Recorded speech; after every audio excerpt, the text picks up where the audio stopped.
guideline of instructions to establish a thriving and blessed metroplex.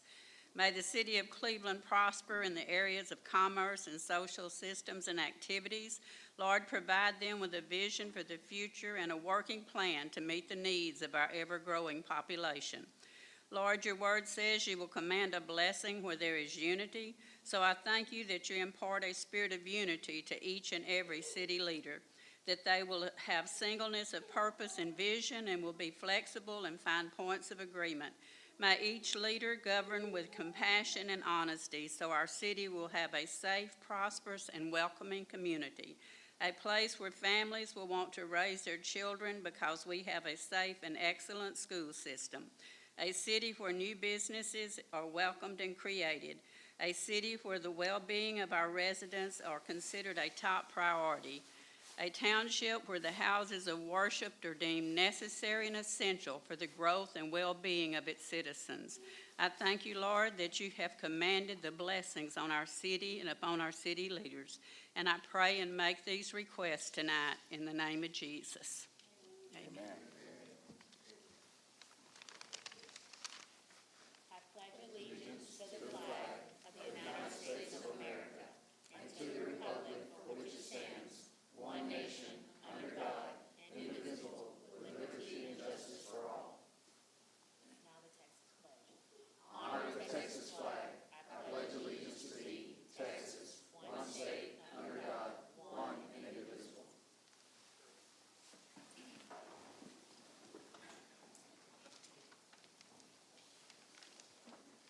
Where's Miss Juanita? Okay.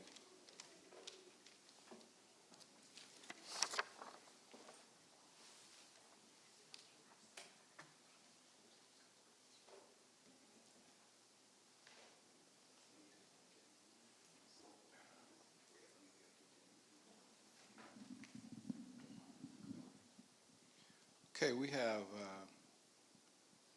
two presentations tonight. Employee of the Month recognition.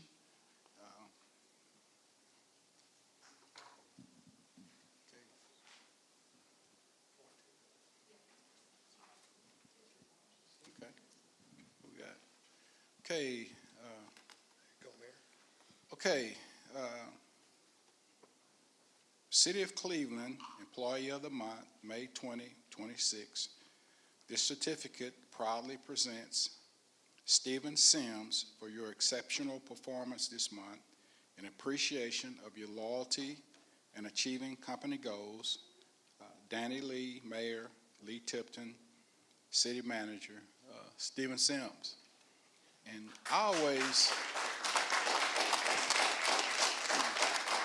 Stephen, I always, get a kick out of presenting our first responders, and I say it all the time. You run to the danger. People like me, I run away from the danger. Yes, sir. And I respect you for that. And I appreciate that, and every chance that I get to honor a first responder, I mean it from the heart. So congratulations on the work that you do for us every month. Yes, sir. Keep doing what you're doing. Your work is much needed and greatly appreciated. Thank you. Okay? Okay. We also have something good there. Kind of heavy too, so. I don't know how this goes. Yeah, there you go. Okay, here we go. All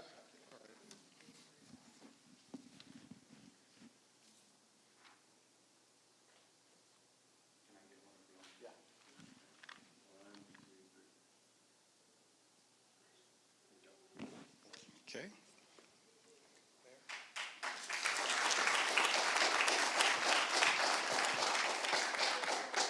This another. Okay. Oh, okay. Okay. We have another one. This will be a dual employee of the month. That'll be Officer Christopher Lane, the City of Cleveland Employee of the Month, May 2026. This certificate proudly presents Christopher Lane for your exceptional performance this month and appreciation for your loyalty and achieving company goals. And thank you, Officer Lane, for your work. Now, were you the guy on YouTube that kind of made us famous there? Okay, well, y'all did a great deal, and it's an honor to, I see you around town, but I think this is my first time really getting the chance to, shake hands with you. And also, I have another deal here, but as I said to the other officer, I appreciate the work that you do. Cleveland's appreciate you, man. The work that you do is much needed. Every citizen of Cleveland, we appreciate our first responders, man. And it's an honor to me to represent the city, to relay that message to you. So keep doing what you're doing, keep sacrificing, keep keeping us safe, and God bless you and your family, brother.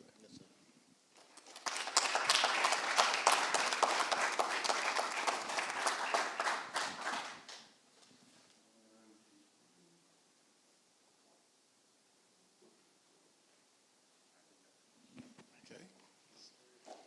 Where's Calvin? Mayor, could I just say, I really Sure. brings touching my heart that these two officers are receiving this reward tonight. They did a great deed after helping a young lady on May the 12th. The reason I remember that day, May the 12th, is my mom's birthday. They went by after this lady lost her son the following day, their own mind and intuition to do it, and took her flowers. And I just thank them so much for it. My heart goes out to you guys, and just thank you all so much. Thank you.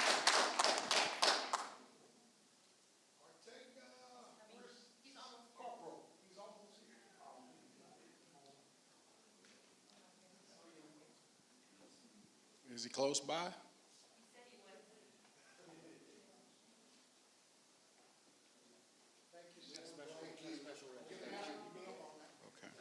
Where's Calvin?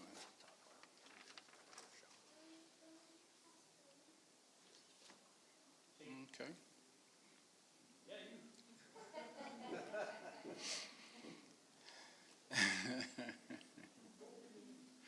Well, this is for the old school here. Now these were the young guys, and this was for old school. Come on here in the middle, Sean. You can't get away from us. We're gonna corral you here.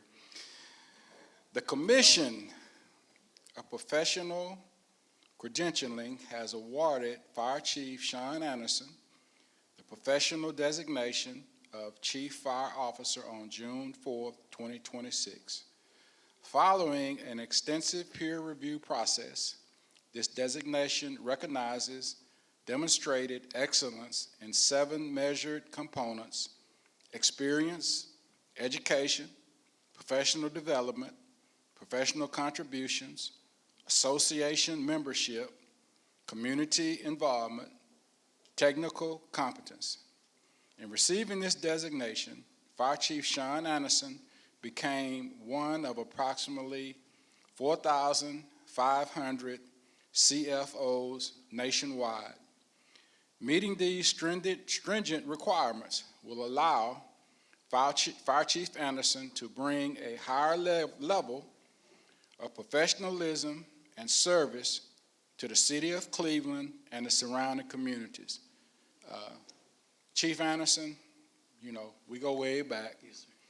And as always, I tell you, brother, I love you and I love the things that you do. I know you, I know your family, and you bring it every day. Yes. You put it on the line for us, man, and it's greatly appreciated. Thank you very much. We're so glad to have you and continue doing what you're doing, Thank you, sir. shining and making Cleveland, Texas look good. Thank you, sir. So congratulations. Appreciate you. Thank you, sir.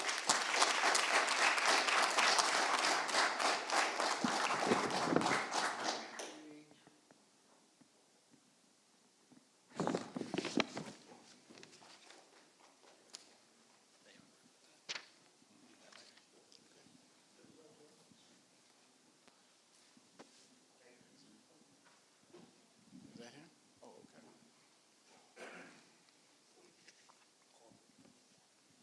It's Corporal? Yes, sir. Okay.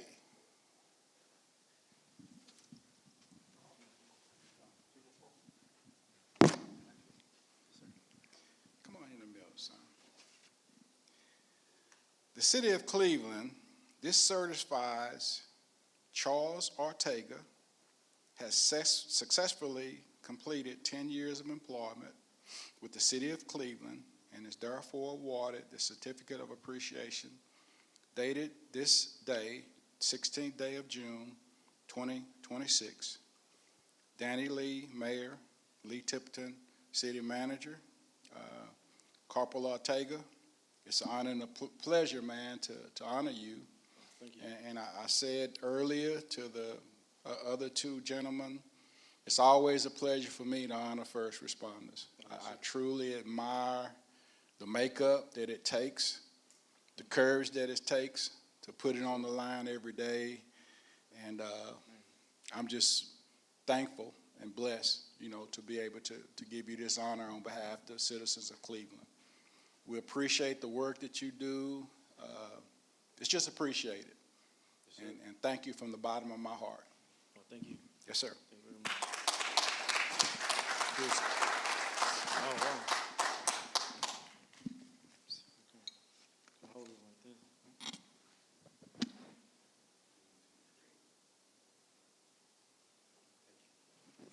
Thank you, Corporal. Once again, Thank you, Carl. I'll keep it up. Thank you.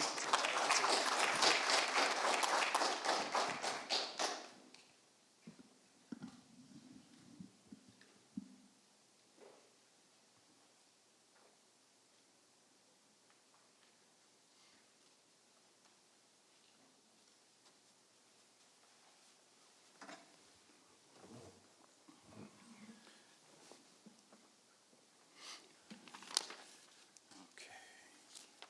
Agenda.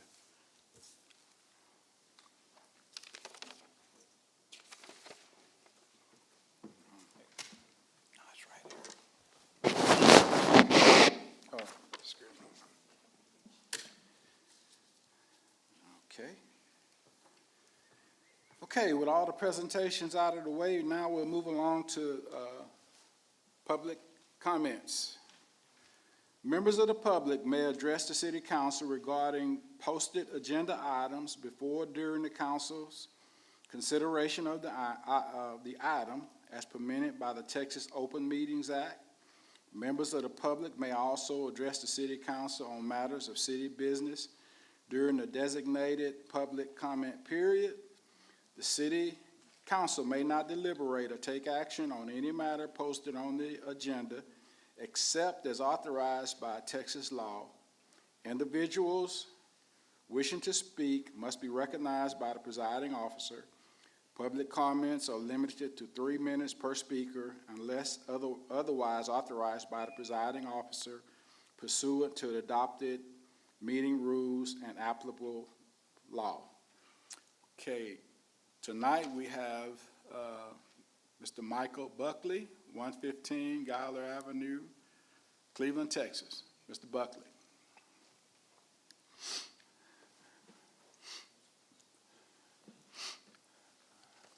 Good evening, Council. Thank you for taking this time with me. First off, I just want to say thank y'all for everything you do. I know y'all work hard, and I see the city going in a positive direction. My reason for being here tonight, two things. One is the permitting fees for plumbing, electrical, building, all that stuff. I deal with it every day. I'm a local contractor. We've been in business here for 43 years, and I've seen it go from where it started to where it was at a little while, and it's kind of changed a little bit to the better, but it's still, to me, they're really high. A few years back, they changed it for some reason in a permit, and I'll just give you an example. When y'all building those wings out there at the airport, the new hangars out there, those 3 hangars. I put a toilet and a sink in each building, and each permit was $2,500 for the plumbing. I know it's changed some since then, and they've been trying to work on it, but I brought some examples of other cities here. If y'all want to take a look at it, I can hand them out to you before I leave, just so you can see what other cities are doing. A lot of them, you got to go into the portal to get the prices, but you got to click what you're doing in order to get it. So it's kind of hard unless you have a contact over there. I pulled a permit the other day, and this is what just kind of brought to my attention. I had to do a gas test, and it was $160 for that permit. Now, by the time I charge that. I don't even mark it up because it's too much for some of these citizens to afford. And then when I have my fees, you know, for something that takes less than 30 minutes most of the time, you know, they're looking at a $300 bill, you know, right off the bat.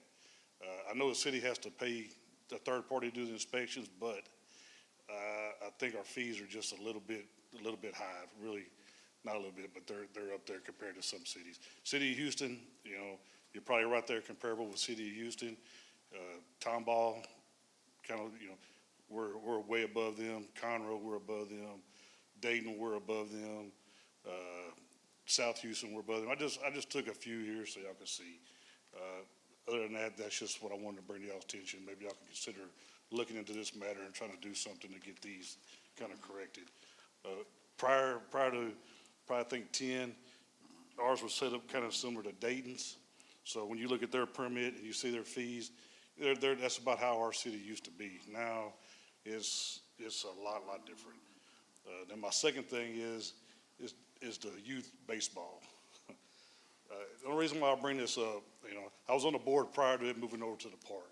You know, we had a great facility over there, but, you know, most of the board decided they wanted to go over there because at that time, the park was not being used, the city was kind of in a bind, so they did it to kind of help each other out.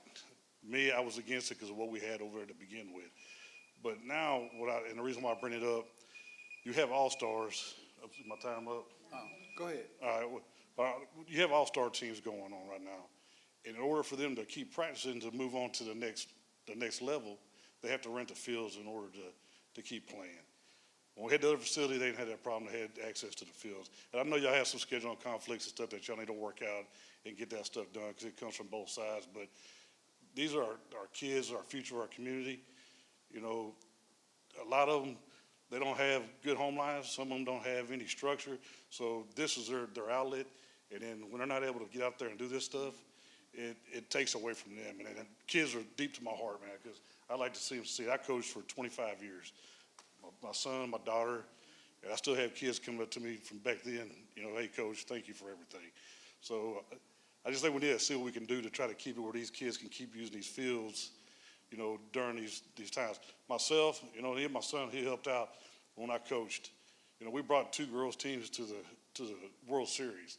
You know, there was only one other team that went to the World Series. That was 87 boys, and they won it. You know, we used to have all the signs plastered across the park showing all these girls' names and with their accomplishments. You don't see that out there. You know, it just, a lot of those kids now, they're out there coaching. You know, they're bringing their kids, you know, they used to be able to go to the park and they're like, Mommy, that's you, Daddy, that's you. You know, they don't get to do that anymore, you know. So I don't know if that's some stuff we can maybe implement in that park so they can see it, you know, just a couple of comments I wanted to bring up to y'all. You know, thank y'all again for y'all's time. Okay, thank you, Mr. Buckley.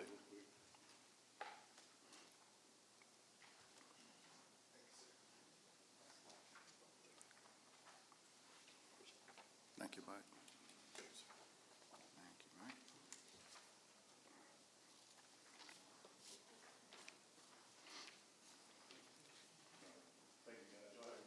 Okay, thank you, Mike. Okay, now we move on to our reports from members of the council. Reports from members of the council regarding attendance of boards, commissions, social functions, conventions, workshops, ceremonial events, press conferences, candidate forums, and similar events where no formal action was taken, and discussion of public businesses incidental to the event. And I'm going to start to my right, and that'll be your left if you're watching at home. We're going to start with Councilman Buckley for his comment tonight. I just want to say thank you to city staff and everybody out there that's keeping us moving. I know we've had some bad weather, so hopefully it gets a little better for first responders out there. Then we have our 4th of July celebration on July 3rd at the high school stadium.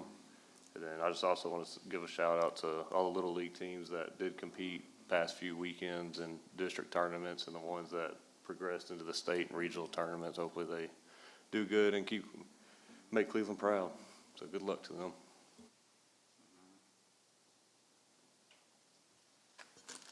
Just want to say thanks to City staff, as always, first responders, everyone, thank you for a job well done.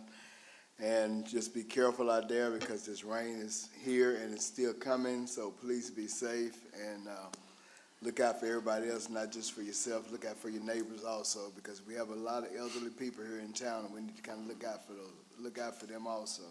So let's just get out there, and if we have to help the first responders, if they call on us, let's be there for them.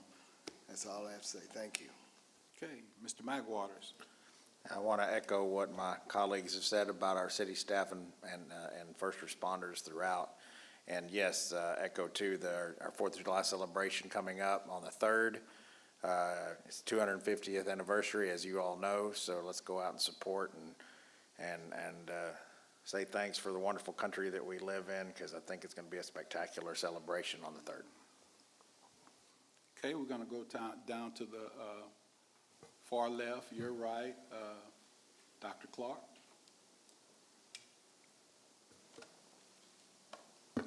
I want to extend my sincere gratitude to all of the first responders who continue to serve our community with professionalism, courage, and dedication, especially during these recent weather events. We truly appreciate your work and your commitment to protecting the citizens of Cleveland. I also would like to remind families that there's an opportunity coming up on July 10th. It is our Cleveland ISD Back to School Bash that we're partnering with the City of Cleveland and Ms. Broussard. And so we're grateful to be able to provide that service to our families. It's going to be on July 10th from 5 to 8 p.m. This event will provide free school supplies, backpacks, and community resources, family activities, and opportunities for a successful school year. And then also, thank you to all of our first responders, our community partners, who work together to make Cleveland a stronger community. Okay, Ms. Hall. All right, thank you, Mayor. Yes, again, echoing what everyone said, thank you to staff, thank you to our residents who are here who call Cleveland home, those who are watching and staying involved. We know we all get phone calls throughout the week, anytime or weekend, and I appreciate those that reach out and want to be informed and stay involved.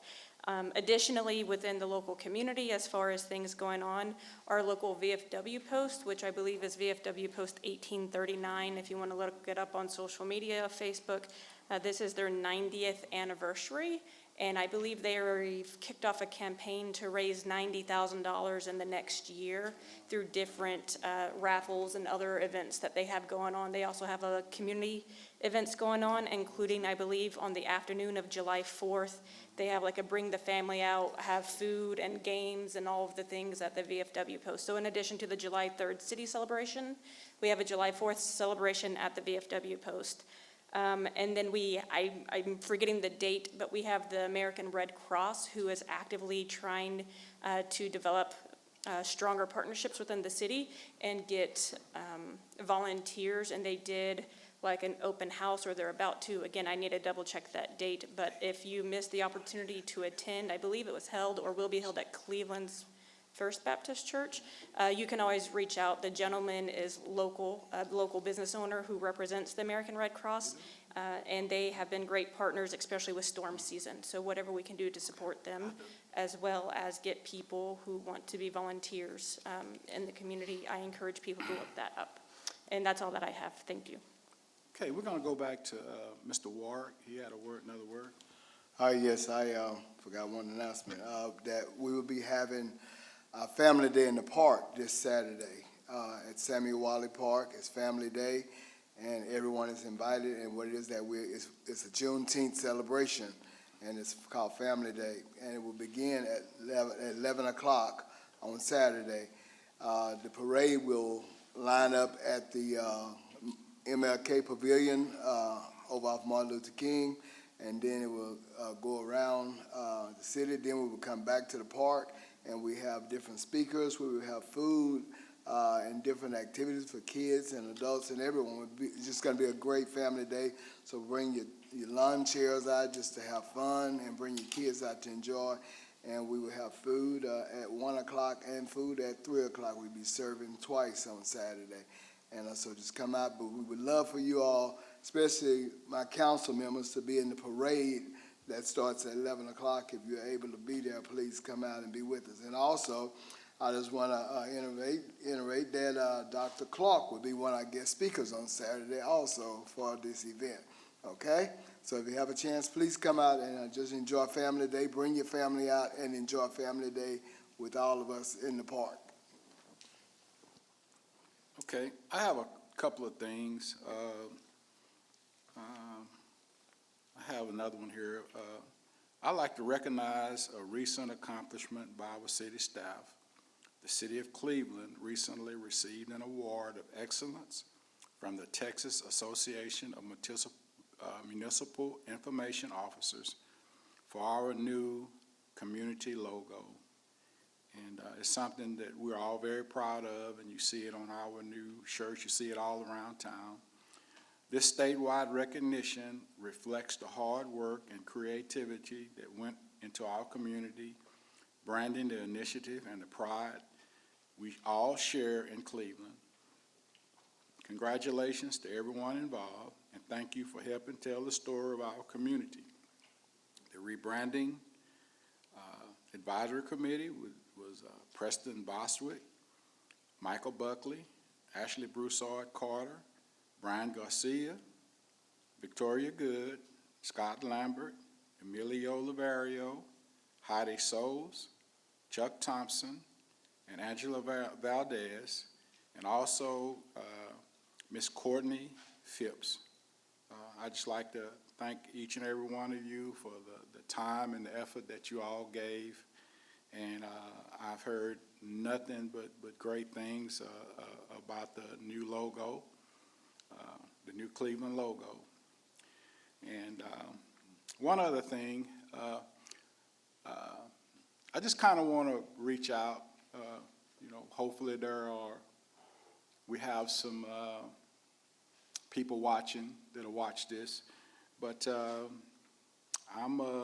at times I read social media. I love Cleveland, and I hear a lot of things, and I see a lot of posts about the city, and sometimes it kind of bothers me a little bit. But what I like to do, I cannot respond to negative posts that are on social media, because that's a never-ending battle that there's no way that I can win.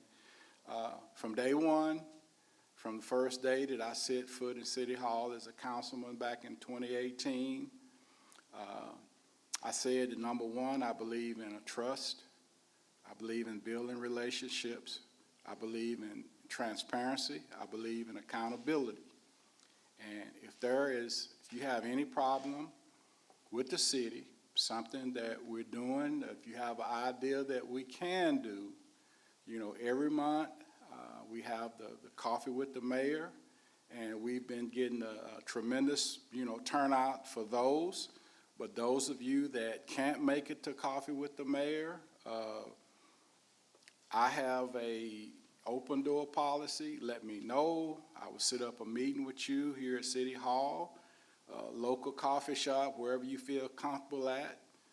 Mr. Tipton and every department head. We also have open door policies, and it's all about making Cleveland better. And as I said, I can't respond to all of the posts on social media, because a lot of the people that post on social media don't live in Cleveland or have anything to do with Cleveland. And a lot of people just be on there just, slinging mud. But if you care about Cleveland, like I care about Cleveland, we got something in common. So just reach out to me, reach out to our city manager. If it's something that's not being done right, I don't mind constructive criticism. That's what it's all about. We're all in this together. And I'm challenging the public to reach out to us, work with us. When we fall short, let us know. I do not mind constructive criticism whatsoever, but let us know, because we can't respond to social media, and a lot of times, I don't see it on social media. So just reach out. I'm just extending that invitation to you. Anybody that's a resident of Cleveland, just reach out to me and I'll gladly respond, set up a meeting, and we'll do everything that we can to make our city better. I feel 100% confident in the staff that we have. They believe everything that I believe. This council, I've served on, since 1995 on different boards and councils, and this is probably one of the most dedicated group that I've been associated with since 1995. And they feel the same way I feel. We've had great accomplishments here in Cleveland. The last 3 years, we've done a lot of good things. We want to keep it going. We want to stay positive. And the only way we're going to keep it going, I want your input. Tell me what we're doing wrong, and that's the only way we can fix it. And thank you all. God bless you, and I hope to see you soon. Lee, that's all I have. Do you have something for tonight? Well, I took a hint from my pastor. I just kind of preached a little bit tonight. I think he might be proud of me, but I had to preach a little tonight. But it all comes from the heart, because I love Cleveland. This is my home. Been here on and off for 67 years. So, okay, now we're going to go on to our consent agenda. The items listed under the consent agenda are considered routine matters and will be approved by one motion of the City Council.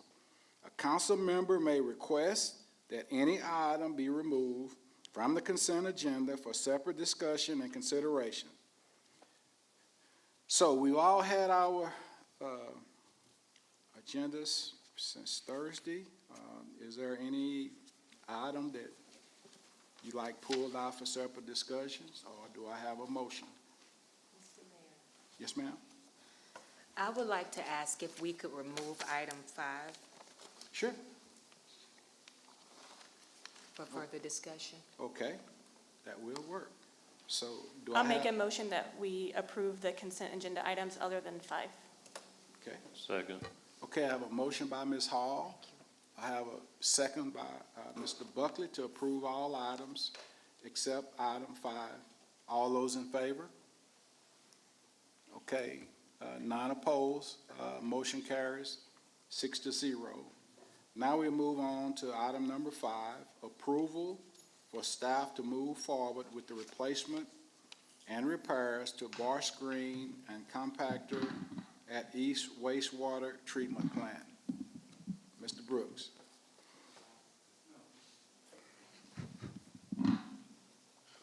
Council, Mayor, all those in attendance.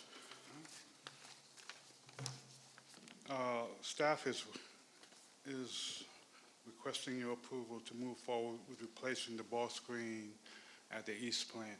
So I know a lot of y'all don't understand what the bar screen is, so I'm gonna give you a little breakdown.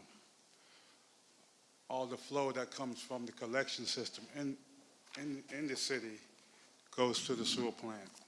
So therefore, the bar screen is a device that catches underwear, socks, whatever that comes through the system that goes to the plant, it catches that and disposes of it so it don't go into our aeration basin clarifiers. So this has been going on for a while, so we're trying to correct the issue to improve the efficiency of this plant. This is one of the mechanisms that is required and that will improve the overall efficiency so we can handle more waste, or I should say more flow coming in. This will disregard automatically and disperse of it into a container instead of going through the system. It's more efficient. It will save on cost, time. It will be the way it needs to be as far as for the future. If you have any questions, I'll be able to answer. Thank you. If you could extend grace in this moment. My only question really is why was there nearly a $200,000 difference between the proposals? That was where my question lied, because if I look at A, B, and C, Yes. there's a huge difference. So this is another type of equipment that we will have to retrofit our existing channel to make that work. We try to get apples for apples. This will make, look, we have to spend more money on top of that to make it work, so we want to go back with what we have and improve on different areas that would make it cost saving. So is it a repair or a replacement? It's a replacement. It's a replacement. Because the cost to repair the old one would have been just the same price as, or as much what we're paying for this one. Okay, thank you for that clarification. You're welcome. Anything else? Oh, also, funds have been, was already allocated for this equipment in our previous budget that was approved previously, and we transferred some funds over. So we're not trying to hunt the money down, the money is there. Thank you. Thank you, I appreciate that. Thank you very much. I make a motion, we approve item number 5 in the consent agenda. Second. We gotta have, the action, 5A, that's the one y'all wanna go with, correct? Okay. I reword that and make a motion to approve 5A from the consent agenda. Thank you. Second. Okay, I have a motion by Ms. Hall, second by Mr. Buckley. All those in favor? Okay, motion carries 6-0. Okay, now we move on to our regular agenda. Discussion, consideration, and possible action on the following items. Appointment of boards and commissions. Ms. Juanita Lamont. A, Airport Advisory Board. B, Planning and Zoning Board. Good evening, Board. Yes, we do have a vacancy for the Airport Board, a vacancy left by Mr. Dickey Harbor. You did receive one applicant, and it was included in your packet. Mayor, I don't know if you, I think you're in charge of making that nomination for that one. As far as for your planning and zoning, you did have 2 members that expired. Both members have reapplied. You had a total of 3 new applicants that submitted. Of course, all the information was in your packets as well.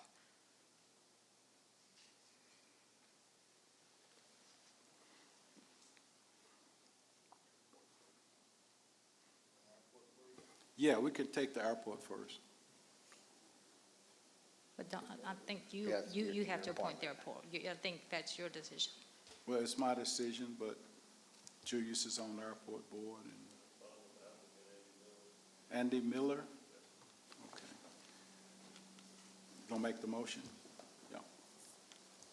Make a motion, we appoint Andy Miller to the airport board. Okay. Second. Okay, I have a motion by Mr. Buckley, a second by Mr. Warwick. All those in favor? Okay, motion carries 6-0. Okay, next will be the planning and zoning. Mr. Mayor, I have a question. Yes, Just ma'am. reading the agenda here. It says 4 member positions, 1 alternate. So are we seeking a total of 5 appointments? Yes, yeah, And 'cause we you have a total of 5 applicants? Yes, you had your 2 members that reapplied, plus a total of 3 applications. I would suggest on this, Mayor, that you do make one of those as your appointment as alternate, that you need to name that person, and then they will vote on that. So do we want to do these one at a time, or since we have 5 and 5, just name the alternate? I make a motion that I nominate Aaron Monteciento, Regina Vollmer, Willie Carter, and Philip Thompson to the active positions, and Miss Maria Draughty as the alternate. Second. Okay, I have a motion by Mr. Mac Waters, a second by Mr. Warwick. All those in favor? Motion carries. Ms. Juanita, did you get the? Yes. Okay, got that, okay, thank you. Okay, we're gonna move right along to, item number 7, Brazos Transit District Update. Well, ready to sit down. Okay, so back in February, we did present to y'all the contract for the Brazos Transit for the renewal. upon your request, y'all wanted to see if maybe we can get extended hours or maybe a weekend route. I did include in the packet the email of the information that I received with Ms. Marlowe. If they were to do an extended hour, which would go from 5 a.m. to 7 p.m. Currently, as you can see in the information in your packet, I think currently our contract is $15,500 annually with them. And if we were to do the extra route, you're looking at $187,640 added to the original contract we have. So that is the update that we received if we were to extend hours of service. And what about an update? I know there was also a question, I believe, by Ms. Desiree or maybe the mayor about signage, like to make sure that everyone knows where the stops are. If we don't have extended hours, does the current pricing and current hours include any updates to signage at the stops? She did not respond on that aspect. I know when I presented back in February, there was maps that were included. I think they do have it posted at this senior citizen desk thing, the office over there. I don't know, but I can reach out to her and see if they can put signages up, or, we can link into that. And I think the other question was also about the senior center, the stopping and waiting for those who needed to board without, because I know they're on a time schedule, so does that, is the current rate? That was addressed for her. Yes. That was addressed with the representative from Brazos, and my understanding is I've not got any other Any of the complaints on it? complaints or anybody made any, so I think they made the adjustment from my understanding. I see, okay. So, just for the public's knowledge, for this, the way it is without the increased price, what would be the hours of operation Right, with they're the cur- 15.5, like what for the public? Right now, I think what we're currently on, I think is what, 7 to 5? 7 to 5, if I'm not mistaken, or 8 to 5? 9 to 4. So right now, it's 9 to 4. And that's only Monday through Friday? Yeah. They essentially said that to add anything else to it, they would have to add an additional driver, and that's where the 187 comes from. Okay, just a question. Okay, do you have a count on the numbers? How many that use the bus services on a daily basis? No, sir, Just we a do not. ballpark? Do you think that they could supply that for us? Yes, sir, I could You reach know, out and like I see if they said, have. I mean, if the numbers show, that, we need to add an extra day, that would be great. But I'd just like to know the numbers that are taking advantage of it. And also, another thing I noticed, one day, a lot of times they'll stop at Walmart and they'll just do like a roll and stop. And you have a lot of the people that ride that bus or they're handicapped and they can't stand outside, and we had that problem at the senior center, and I think we got that worked out. But I noticed the other day at Walmart, they just did like a roll and stop. And I think that's something we need to look into because, we got seniors that use that, and that's their only means of transportation. But it takes a minute for them to get their stuff and walk outside or roll outside or whatever. Okay, I'll go ahead, I'll reach out to Ms. Joe again and see regarding the signages and. Okay, are y'all okay with that? If we can get the numbers, on the usage? Are you okay with that, Rachel? Dr. Clark? Yes, I think that's a great idea, as well as, I don't know if this comes from the Brazos Transit side or the city side. I think many of our residents don't know that it exists, what the Right. hours are, where to find the stops with or without signs, and whatever we can do or whatever they can do to communicate to our residents that they have this option. But Ubers get very expensive, especially for our seniors, trying to get medication from Walmart and stuff. So yeah, I definitely agree, Mayor, with waiting and getting more information. Okay.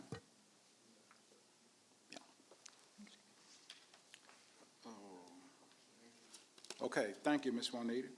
Okay, item number 8, Chief Broussard, that'll be Police Department issued firearms. Thank you, Mayor, council, public, co-workers, and laborers. Thank y'all very much. Come before you this afternoon just to share a new program that we're wanting to get started with the police department.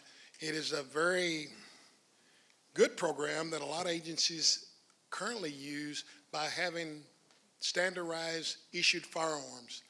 Thanks to Lee he encouraged me even more to work on this from his police standpoint and made a lot of difference in a decision to move forward with this and wanting to get it done. What we're looking at is purchasing weapons for each on-duty full-time police officer and maybe even having a couple on standby. Many people don't realize that if an officer is involved in what we call an OIS, officer-involved shooting, their weapons are sometimes immediately removed from their person and put into an evidence vault, or taken with the Rangers or someone to do ballistic testing in that. So that's why we have the extra. So we've looked at purchasing 2 extras as well as 25 weapons for our on-duty full-time officers. We have looked at several distributors, and one of the ones that we're looked at is GT Distributors, is based out of Austin. They are on the buy board and have given us a decent price. This was not going to be something that we were going to look at our general fund or into putting in the budget. We felt that we could look, after talking with finance, that it could probably be something that could be funded at this point through fund balance, and we would like to ask that this would be approved by council for organizational excellence. It also would help us if, say, I was involved in some type of confrontation or armed active shooter type process, and I lost my weapon or ran out of ammo. My partner could throw me a magazine that's the same. I would be able to, if I lost, had some type of disfigurement or something going on, and could reach his weapon, I could use it. I would be familiar with the operations and familiarity of his weapon because it's the same weapon we would train with as a team and as a group. It would be for better accuracy. The officers would be training with the same weapons, same guns at all times. Again, for some reason, if an officer lost his weapon or for some reason needed extra ammo, you could toss me one of the magazines that is the same and it would go right into mine. If it's not the same, I may not know how to operate your weapon. I have no bullets. Hey, you can throw me a magazine and we can continue for survival. And that is a good reason and purpose to have it. I know we have a local agency here that just did it for their officers, and it's the first time we've done it. We've talked about it in the past. There was lack of funding and several reasons why we didn't at that time because of the funding. But we have seen, and with the proactiveness of Lee, I just have to give him kudos because he pushed me on it a lot, and we talked about it, and I really do appreciate it. And we've had a consensus from all the officers that we feel it would be a perk. It would boost the morale of several officers by having a duty weapon that is nice, a classy, good weapon, and one that is fail-safe and help with officer safety. So I would encourage and ask that council would give this some consideration tonight and allowing these individual officers to have a duty-issued weapon, and they would have one that, and a holster and 3 magazines, so that would allow them to carry a standardized weapon within the department. All right, I make a motion that we approve the purchase of police department-issued firearms from the fund balance with GT Distributors. Second. Okay. Thank you, council. That was Appreciate it. got a motion by Ms. Hall, a second by, that was a photo finish. Who was it? Mr. Ward. A second by Mr. Ward. All those in favor? Okay, motion carries 7. Thank you, council. Mayor, if I Thank could you. just say one other thing. Sure. We purchase shotguns for the officers, so they're already issued shotguns, so they are already purchased. We do purchase firearms for the officers, such as shotguns, but not their duty weapons or handguns.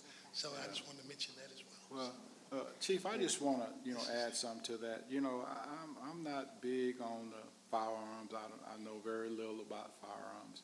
But it's a good feeling that knowing that our police department, in case of an emergency, that you all have the proper equipment that you need, to keep us safe.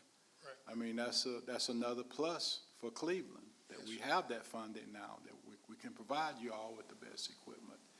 And just continue doing what you're doing. Just thank you, man.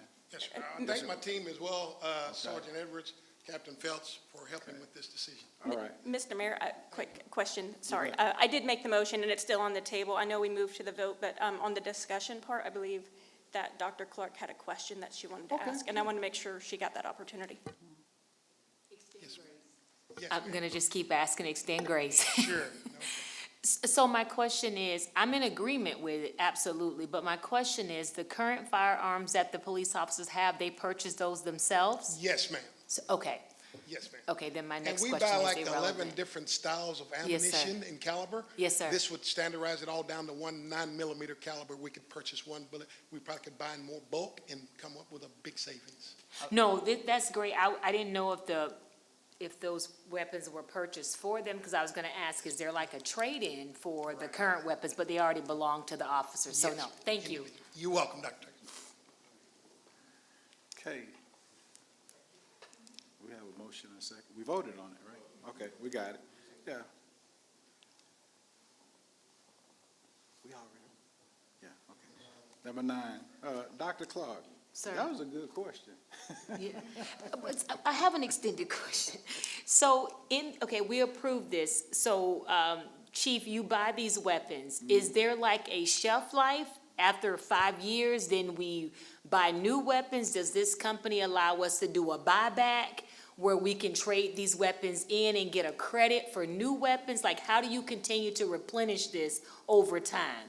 So the 25 will be ours for the remainder of the life of the cycle of the gun. They can go for many, many years. Okay. Obviously, they kind of base it, my assumption would be on the rounds through the barrel.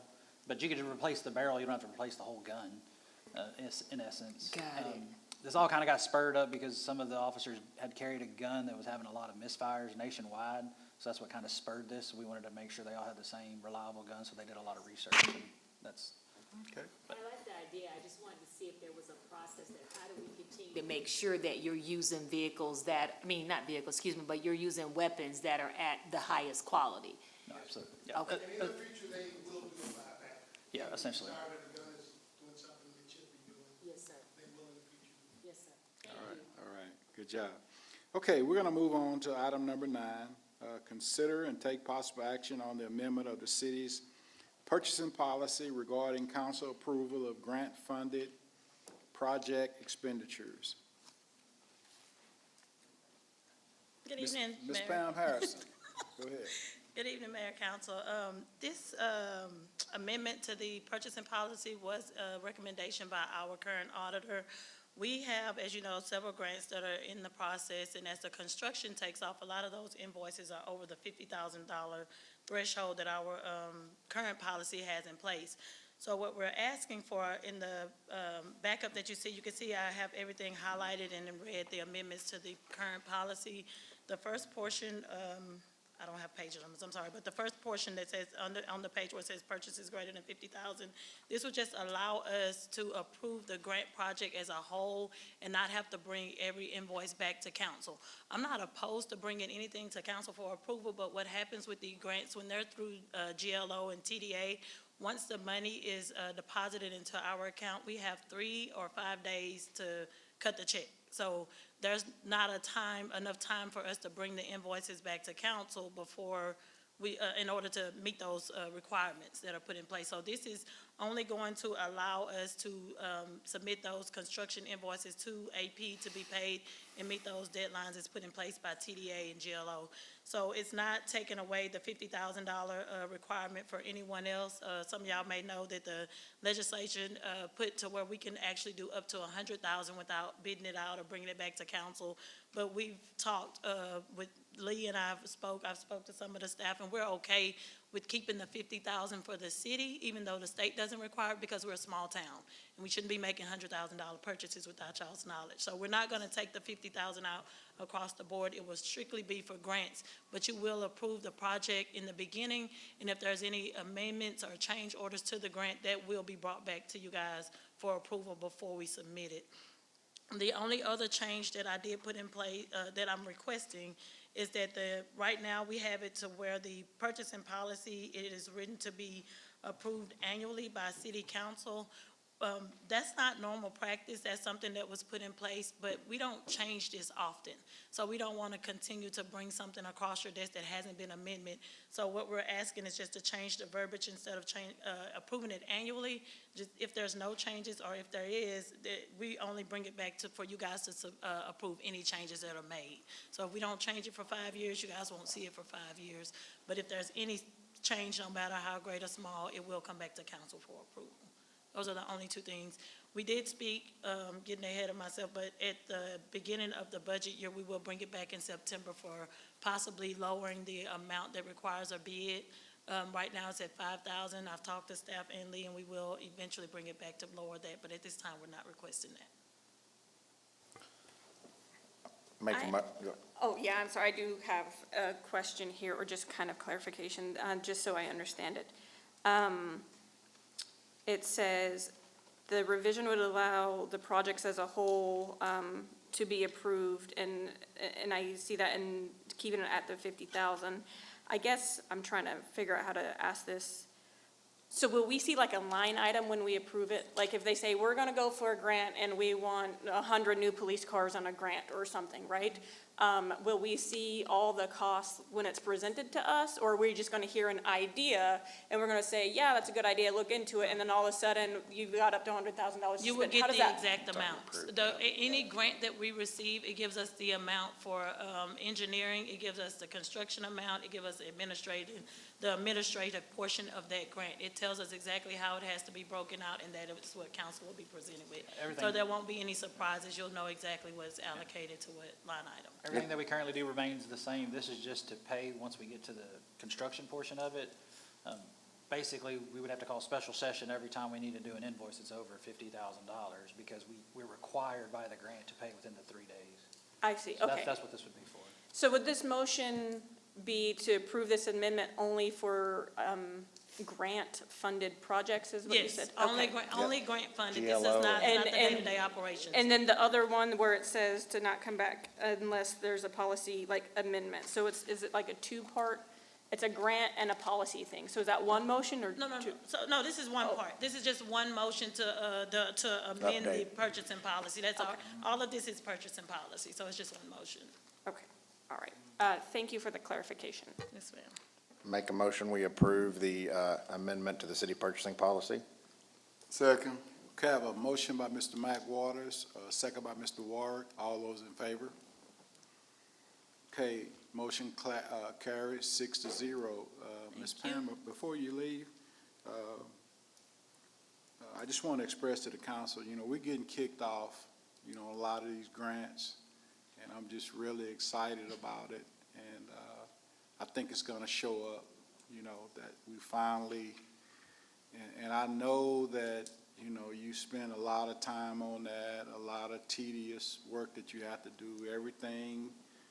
Every zero has to be perfect, and I just, thank you for the work that you're doing on this, and I'm looking forward to it showing up, but it's in the process. I mean, we've been advertising now for the last year and a half about this grant money, and I'm just looking forward for it to get off the ground. And we have officially closed on both bonds. We had the matching portion of the grant, so we should be taking off with construction in the meetings to get kickoff started soon, so. Okay, was it like in July soon, or? We don't have a date yet. Have you talked to Charles on that? No, but we will, before we do anything, we have talked with staff just to make sure that because this is such a tremendous project that's going to affect the city, because they're going to be digging up the water and sewer lines, we want to get some kind of schedule in place, like a preliminary schedule of, we'll be working on this neighborhood and, around these dates, weather permitting, but just so that the community has some sort of idea when the construction kicks off, what areas would be affected. So we are working to do that before we do any groundbreaking. We want to be able to present that. Yeah, and we're gonna have to all, work in concert and keeping the taxpayers up to date on which area, we're gonna be working on Yes. at different times, and, what they have to prepare for, and Yes, sir. It's gonna be a lot of work, but I'm excited for, for Yeah, Cleveland. I think we all are. It's a blessing, so, Been a long time coming. yes. Okay, thank you, Ms. Thank you. Harrison. Okay. Okay, item number 10, an ordinance amending section 114-44 of the city's code of ordinances, establishing speed limits in the city along State Highway 105 and State Highway 321 for school speed zone. Mr. Brooks. Mayor, council. So TxDOT came to us with reducing this certain areas of a 321 before the school zone coming into the high school to reduce the school zone by 5 miles. It's a safety issue, and we all know that there's a lot of traffic coming through there, so we're trying to abide, and also we're trying to do some housekeeping on our ordinance.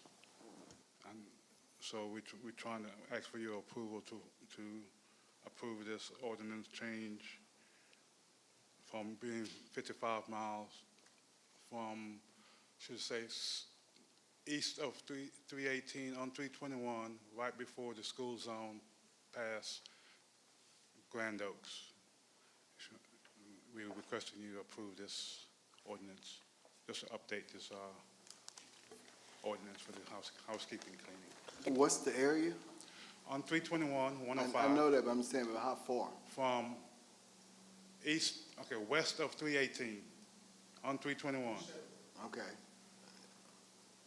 west, past Right. Grand Oaks, right before, where the school zone limit yeah, is, the I know sign? the school zone. Right there, in that area. Okay. I have one additional question. If updating this ordinance, or what about over in front of North Side? I know that there's been some questions and concerns with high-speed traffic on North Side and that road, so would this North side, apply over by that? No, this is strictly for this area Just section? only, yes. But as an update to the ordinance, could it easily apply? Or like, what would be a step to address the same We have speed to issue with address- North Side? We'll go to TxDOT with it, and they'll have to come out and do, so they did the survey on this, and they brought this to us, Gotcha. asking for the reduction, and we have an ordinance involved in it, so we have to change our ordinance based off. So, but if you want to do the north side, we could definitely put in a request to TxDOT. Okay, all right, thank you. Make a motion, we approve an ordinance amending section 114-44 of the city code of ordinance establishing speed limits in the city along State Highway 105. Second. Oh, go ahead, Rachel. Okay, I have a motion by Mr. Mac Waters. I have a second by Ms. Rachel Hall. All those in favor? We have some questions, Okay, Mr. Mayor. go ahead. I just have No, go ahead, take your time. I just have a question. Roger. So with these signs, are they all like included in the packaging, like the signs and the enforcement costs, are all that's included? Or is that a separate? So in doing this, in putting these signs and everything in place, are the signs and enforcement included in the cost, or will that be a separate cost to put the signage out? I'm just curious how that, TxDOT is going to handle all that. and they'll provide that? Yes, yes, ma'am. Got it. I apologize. That's okay, no, thank you. Good? Okay, we're gonna move on to item 11. Oh, okay, I'm sorry. All those in favor? Motion carries 6-0. I got me. Okay, item 11, consider and approve the proposal from Highlight Airfield Services LLC in the amount of $76,406.50 for the removal and replacement of runway and airfield markings at Cleveland Municipal Airport, utilizing funding through TxDOT Routine Airport Maintenance Program Grant. Eric Galindo. Mayor, City Council, thank Yes, you sir. for having me here. Let me speak on this a little bit. So for your consideration and approval with Highlight Airfield Services, so just a background on this. So prior to me arriving as the airport manager, RFP was given out for restriping of the airfield. 4 contractors were selected. They came out, did a bid, and then once I got the position, I contacted the most cost-effective bid. Once we went through the process with him, it come to find out that he wasn't going to use the proper marking paint that's required by the FAA. And then going back and forth with him and TxDOT Aviation, that it also required demolition of the old paint. So his bid, he withdrew since his bid did not include the demo of the old striping. So then we moved on to the next contractor, and that seemed a little bit promising as well. And it goes back and forth again, and then the materials that we're going to use weren't the proper ones. So going back and forth with him, trying to get him to use the proper materials, he just kind of ghosted us and just, I'm trying to reach out to him. Hey, I gave him a deadline of like, hey, if I don't hear from you from this date, and it was, a couple weeks or so, that we consider you withdrew. And he did not respond to any emails, any text messages, any phone calls. Fast forward a little bit after that, I attended the Texas Airports, Texas Aviation Conference, and there going through, seeing some of the vendors that were there, where I found Highlight Airfield Services, which specialize in airfield marking. And so, come to you for, the proposal, since they meet all the requirements, they're going to demo everything that's required from the FAA to get the job done right, and hopefully this paint will last for at least, it's going to wear its paint outside UV, but hopefully with 5 years or so, we'll see this. Especially with this money, it's going to be the ramp grant is used. So we get the ramp every year from TxDOT Aviation. So this is a great project for that type of grant. We didn't know that it was going to cost this much, since the other bids that were received was a lot lower on spectrum, but these guys were only doing they do parking lot markings, right? So the complexity of doing a job like this is a little bit different than, a parking lot. So that's why I come to you and for approval for this proposal from Highlight.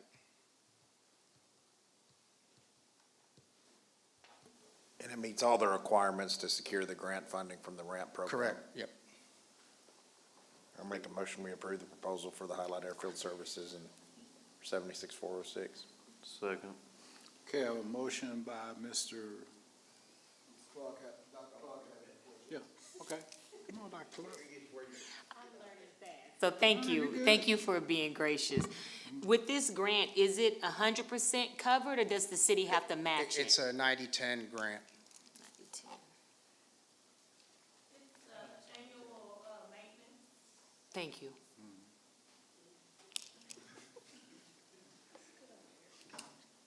It's an annual maintenance grant that does not have to necessarily be used for striping. It's any, it stands for Routine Airport Maintenance Program, and it's issued or overseen by TxDOT? Yeah, TxDOT Aviation. So what we have to do each year is spend $111,000, $111.11, and they will give us back $100,000. So this will go towards that amount that we are required to spend, the $111 that we have to spend before they reimburse us. And then we'll pull other invoices throughout the year for regular maintenance and submit those, and they give the money back. Perfect, thank you. You're welcome. Okay. Thank you. Okay, we have a motion and a second, and any other questions? Okay, all those in favor? Okay, motion carries 6-0. Do we have anything for executive? Okay, we don't have anything for executive session tonight. Do I have a motion to adjourn? Make a motion, we adjourn. Yeah, that was quick. Let's go home.